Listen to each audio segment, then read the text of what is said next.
In a supply chain, the stage where mold is discovered is often assumed to be where the risk began. But is that really where it started?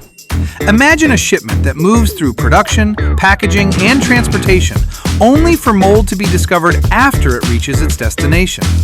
Transportation and storage would naturally be the first stages investigated, yet before reaching that destination, the product has already passed through raw material sourcing, production, packaging, transportation, and storage.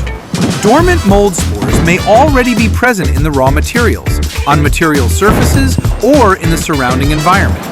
As the product moves through each stage, temperature, moisture conditions, the nutrients available in the material, and the length of exposure may continue to change.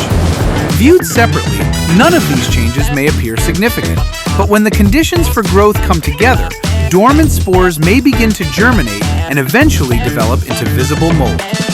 Supply chains are managed by different parties. Each stage has its own records, standards, and scope of responsibility. But for the product, these stages are not separate. Together, they form one continuous history of environmental exposure. This is how YCM approaches mold risk across the supply chain. A single inspection captures the product at one moment in time. It may not explain how that condition developed.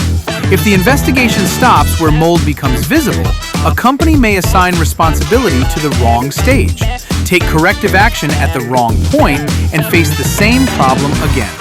So when mold appears at the end of a supply chain, the question is not simply where was the mold found?